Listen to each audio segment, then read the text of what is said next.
Emotional இன்டெலிஜென்ஸாக மாறுவது எப்படி? Emotional intelligence என்பவர் யாரெனில் உணர்ச்சிபூர்வமான சூழ்நிலையில் அல்லது சமயத்தில் சிறப்பாக செயல்படுபவரே. எமோஷனல் இன்டெலிஜென்ஸ் எப்படி ஒரு உணர்ச்சிபூர்வமான சமயத்தில் செயல்படுவது என்று பார்ப்போம். முதலில் சூழ்நிலையை படிக்க வேண்டும். பிறகு நம்முடைய உணர்வுகளை சூழ்நிலையில் இருந்து பிரித்துப் பார்க்க வேண்டும். இப்போது அந்த புரிதலோடு நம்மால் நன்றாக செயல்பட முடியும். இப்போது எது சொல்வதற்கு சரியான வார்த்தை, எது இல்லை என்று இப்போது உங்களால் உணர முடியும். அதற்கு முன் நம் உள்ளுணர்வு சொல்வதை கேட்போம். அது கிரீன் சிக்னல் காட்டினால் தொடரலாம், இல்லை என்றால் அது நமக்கு வேண்டாம். ஒருவர் நம்மை அவமானப்படுத்துவது போல உணர்கிறோமா?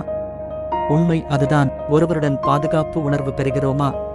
அவர் நம்பத்தகுந்தவர்தான். ஒருவருடைய ஆளுமை தன்மையையும் அவர் எதிர்செயல் ஆற்றுவதை மட்டுமே பார்க்க வேண்டாம். நம்முள் உள்ள உள்ளுணர்வு என்ன விதமான சக்தியை, அது நேரிடையா அல்லது எதிரடையா, எதை கொடுக்கிறது என்று பார்ப்போம். என்றுமே நம் உள்ளுணர்வு பொய் சொல்லாது உள்ளுணர்வு சொல்வதை நம்புவோம். நம்மை சுய ஒழுங்குபடுத்திக் கொள்வோம். அது நம்மை தீவிரமாக சிந்திக்க உதவும். பச்சாதாபம் ரொம்ப பொல்லாதது, அதற்கு வேலி போடுவோம். மற்றவர்களை காது கொடுத்து கேட்பது மட்டுமே அவர்களின் மனம் திறந்து பேச வைப்பது. இந்த கலையை பயிலுவோம். நம் உணர்வுகளை கட்டுப்படுத்த வேண்டாம். அது எப்படி வெளியேறுகிறதோ அப்படியே இருக்கட்டும். அவற்றை வெளியேற்றும் வழிமுறைகள் பற்றி மட்டும் பயிலுவோம். தன்னை பகுத்தறிவாளனாக காட்டிக்கொள்ள உணர்வுகளை கட்டுப்படுத்துபவர்கள் பகுத்தறிவு துறைத்தவர்கள் ஆகிறார்கள். அவர்கள் மற்றவரால் ஒதுக்கப்படுவார்கள். இப்படி நம் உணர்வுகள் எங்கு எப்படி அடிவாங்குகிறது, சீறுகிறது என்று ஆராயும் போது அதை நமக்கு பயன் தரும் விதத்தில் மாற்ற முடியும். அப்படி செய்வோமேயானால் நம் உணர்வுகளை எங்கு எப்போது வெளிப்படுத்தலாம் என்பதையும் அறிந்து கொள்வோம். அப்போது மட்டுமே அதை வெளிப்படுத்த ரிசர்வ் செய்து வைப்போம். இதில் நாம் ஜெயிக்கும் போது சூப்பர் எமோஷனல் இன்டெலிஜென்ட் ஆக முடியும்.